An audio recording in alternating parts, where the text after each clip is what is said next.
بسم اللہ الرحمن الرحیم۔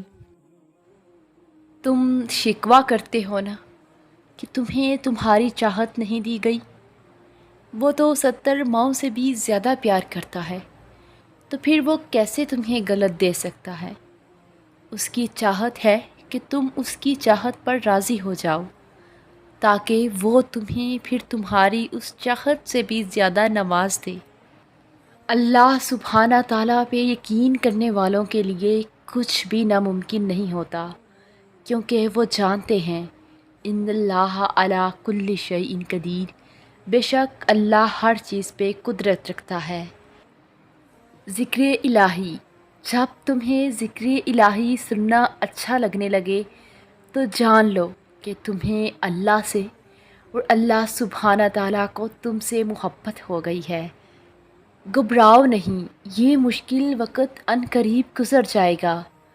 تم یقین رکھو گے نا اللہ پر، تو اللہ سبحانہ تعالیٰ تمہارے لیے کافی ہو جائے گا۔ نظر انداز کر دو وہ سارے وسوسے جو تمہارے دل کو بے چین کرتے ہیں۔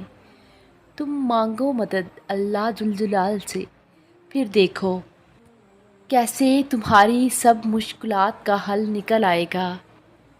دعاؤں میں اتنی طاقت ہوتی ہے کہ یہ اللہ سبحانہ تعالیٰ سے ہر بات منوا لیتی ہیں، پھر مسئلہ نصیب کا ہو یا قصہ ماضی، ادھوری کہانی ہو یا چاہے ناممکن کام۔ یقین، تم جانتے ہو یقین کیا ہے؟ جب تم پوری طرح ہار جاؤ اور پھر بھی مسکرا کر کہو کوئی بات نہیں، وہ رب ہے نا۔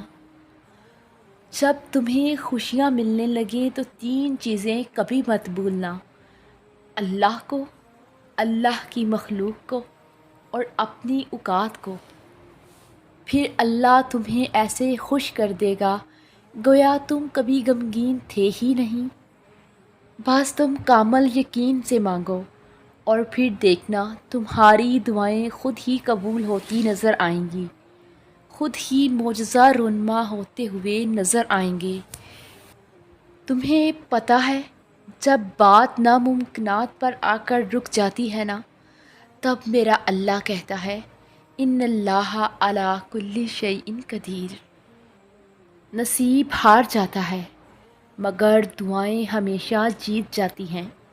بس یقین کے ساتھ دعا کرتے رہو، اللہ تمہیں امید سے بڑھ کر نوازے گا انشاءاللہ۔ کبھی یوں ہی بھی رب کا شکر ادا کیا کریں، نہ جانے کتنے خطرات آپ کے پاس آنے سے پہلے پلٹ جاتے ہیں، کتنے دکھ آپ کو چھو کر گزر جاتے ہیں، کتنی خوشیاں بنا مانگے آپ کے قدموں میں رکھ دی جاتی ہیں، اور کتنا سکون آپ کا مقدر بنا دیا جاتا ہے۔ الحمدللہ رب العالمین۔